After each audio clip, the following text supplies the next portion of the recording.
Welcome to the Chapter 1.6 Overview, Developments in Europe, circa 1200 to 1450.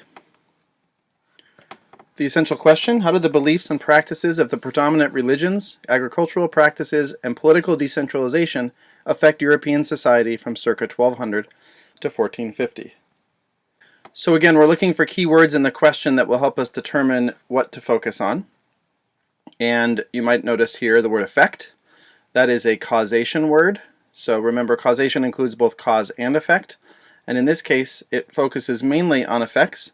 And we're looking at effects on European society. And it looks to me like there's three different things we'll be focusing on: religion, agriculture, and politics. As we shall see in future chapters, Europe has had an outsized impact on world affairs in the last 200 years. The roots of relationships that sparked events like World War II lie over 1,000 years ago during the Middle Ages.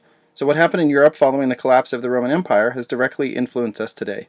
Further, what we know of as Western civilization was born out of the interactions between religion and science that culminated in the Renaissance over 500 years ago. So for context, this chapter spends a lot of time looking at politics and religion in the Middle Ages, and the major context for us to discuss in those areas is the Roman Empire, which, as you can see on the top map, controlled much of Europe until its collapse in the late 5th century. While earlier Roman politics was based on a form of democracy, the rule of Augustus Caesar in the early 1st century started up a monarchy, and this form of government would persist in Europe through the Middle Ages. With a firm foundation in the tradition of expansion by conquest and rule by hereditary kings, Europe turned to another lasting tradition that began in Rome, Christianity. Jesus Christ lived in the Roman Empire, and after his death his teachings were formalized as the Christian faith, spreading throughout Europe as shown on the two maps below. As we will see in this chapter, there were major developments within the Christian tradition in Europe, but for now it's important for us to remember that Christianity was the dominant religion in Europe. So the first section is called Feudalism, Political and Social Systems. During the Middle Ages, Europe was ruled by several monarchies. The kingdoms changed, but they retained the same political and social structure, called feudalism. In feudalism, everyone in the society is connected together by mutual obligations, meaning that each person is responsible for doing something for the other. Here are the main relationships, and you can see on the chart here for more detail. The king provides land, called fiefs, to nobles. In return, the noble provides military resources to the king. The nobles, or lords, provide some of their land to knights. In return, knights pledge to fight for the lord. The knights together are the basis of the country's military. Finally, the lord also provides land to peasants, called serfs. In return, the peasants farm the land, providing food to the lord. Serfs were bound to the land and had virtually no rights. For instance, they could not marry or travel without the lord's permission. On a more local level, the manor system shows how the system worked around the lands of one noble. The village was self-sufficient, providing food, shelter, and security to all who lived there. A system of crop rotation known as the three-field system ensured that the soil kept nutrients indefinitely, so the village had an assured food supply. We sometimes think of this time as the Dark Ages, but there was actually significant advancement in technology, such as the development of the heavy plow and windmill, each of which helped agricultural production grow. The plow allowed for better management of soil, and the windmill was a source of power for machines such as grain mills to process grain for storage. As we know from our studies, more food equals more population, so European societies expanded in many ways. So now the later Middle Ages.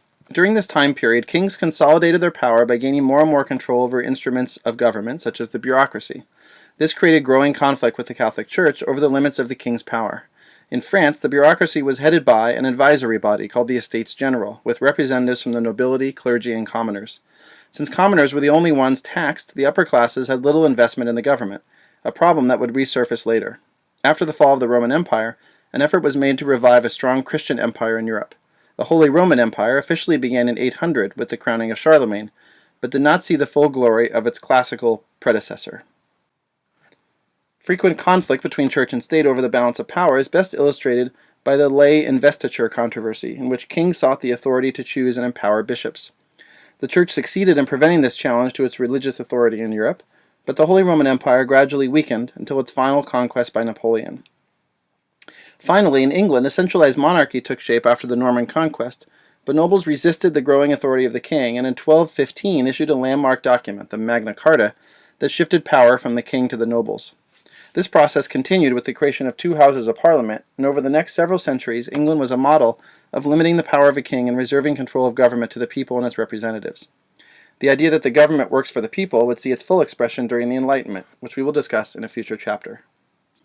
In the 11th century, Christianity saw its first major religious split, which resulted in the creation of two faiths: Roman Catholic, based in Rome and mostly in Western Europe, and Eastern Orthodox, based in Constantinople and mostly in Eastern Europe.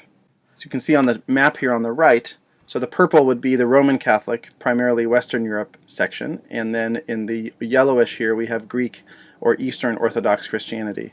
And the two centers for that are in what is the former Byzantine Empire, which was the successor in the east to the Roman Empire, and also up in Russia. And you can see, and we'll talk about this later, the way in which the Islamic states, here is the Seljuk Empire, are bumping up against Eastern Orthodox Christianity in the east. This split led to religious disputes within Europe between these rival faiths. However, in areas of Western Europe with a weak political structure, the church was very powerful, with a significant influence on society. Most intellectual leaders were religious leaders, having attended universities founded by the church. Within the feudal system, the church had significant influence over the king and nobles, using its religious influence to shape behavior of the state. As you can see here, the church had its own hierarchy that mirrored that of the secular state. Over the centuries, the state became more wealthy and powerful, and faced charges that it had strayed from its original mission of spiritual guidance and salvation. These charges culminated in the Protestant Reformation of the 16th century, which we will study in a future chapter. Around 1100, encroaching Islamic empires created a desire to conquer the Holy Land and return it to Christian control. As you can see on the map, the Seljuk Turks had control over modern-day Israel, which is important to note was holy in the Islamic tradition as well, and that would be this region down here. A custom in Europe called primogeniture meant that the eldest son inherited all his father's land, and ambition among the younger sons fueled desire for conquest. The church also promised salvation for any who took part in a crusade, creating more incentive to go. Finally, with Islamic empires to the east, which had choked off European access to the riches of Asia along the Silk Roads, merchants dreamed of Christian states that would open up that route. All these causes came together to form the First Crusade, a massive and successful campaign that resulted in the temporary conquest of Jerusalem. By the Fourth Crusade, there was so much internal disagreement, in this case over funding, that Crusaders actually attacked a Christian target, Constantinople, on behalf of their financial backers from Venice.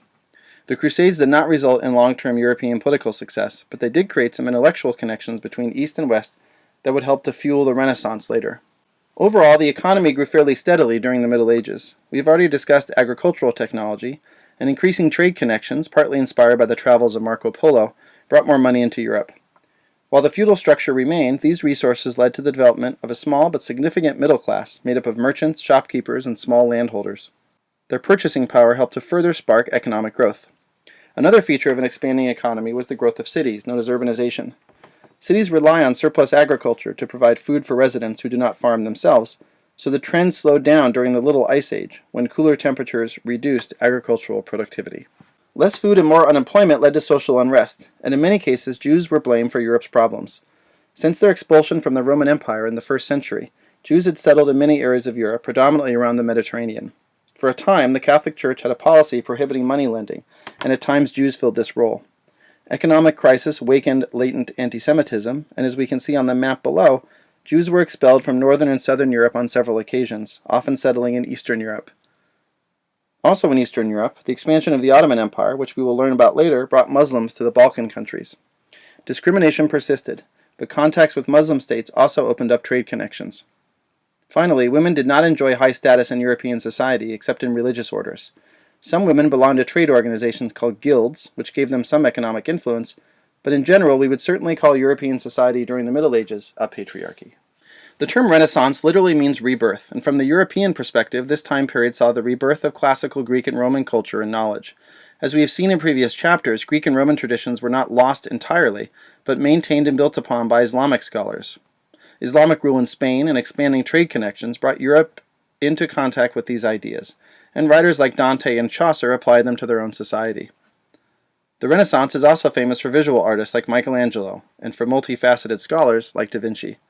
While much of this cultural activity was rooted in Christianity, humanism grew in popularity at this time. Humanists focused on the perspective of individuals on earth rather than on understanding life through God. This way of thinking laid the foundation for an emphasis on the rights of the individual in future centuries. The Renaissance saw constant exploration and experimentation, which sparked an interest in science and technology that would transform Europe in our next time period. For instance, European navigation technology made it possible to cross the oceans and colonize the Americas. In the 12th century, the city of Kiev was at the center of the trade routes shown on the map to the right. So here is Kiev right here in the center of this purple blob. This trade connected Scandinavia, up here, the Black Sea, and the Mediterranean. City-states engaged in this trade became known as Kievan Rus and largely controlled the trade until the Mongol conquest of the 13th century, shown in the map on the left. Mongols forced Russian nobles to collect taxes for them and rule on their behalf. Mongol rule of Russia ended after about 100 years, and Ivan the Great, shown on the right, established independent rule based in Moscow, marking the beginning of the modern Russian state. We will, of course, hear more about them in future chapters. So here's your timeline. I've picked out some of the major events and put them in order by date to help you get a sense of when these things are happening. And one thing to note is that the Renaissance is at the end of this time period. It usually marks, for most scholars, the end of the time period we call the Middle Ages. And also please note that the Crusades happened over a long period of time. So for the essential question, again, it was a causation question, and we had those three areas: religion, agriculture, and political decentralization, and looking at the effects on European society. So for religion over here, some things to think about was the split or schism between Eastern Orthodox and Roman Catholic Christianity, the controversy over kings investing bishops, the power the Catholic Church had over society, and the religious influence on and connection to the Renaissance. For agriculture and the effects it would have on society, we looked at technology and the manor system. And then for political decentralization, we have feudalism, the Holy Roman Empire, and I put weakness because we're looking at decentralization, and the Holy Roman Empire was designed to be a centralized empire, but it was pretty weak, and so we can use it to talk about decentralization. The fact that Russia began as a collection of city-states, known collectively as Kievan Rus, but not really a centralized government. And the fact that after the fall of the Roman Empire, as we see with the Holy Roman Empire, there wasn't really a return to a central empire in all of Europe. Instead, we had individual kingdoms. And if you think back to that map we had on the first slide, the map of Europe we're used to today is a reflection of the fact that from a European continental perspective, there is a decentralized government. France, Germany, Italy, Spain, all separate governments. So consider those topics when you are answering the essential question. That's your chapter 1.6 overview. Happy studying!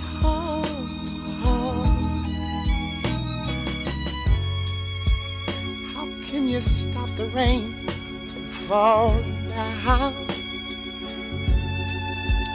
Tell me how.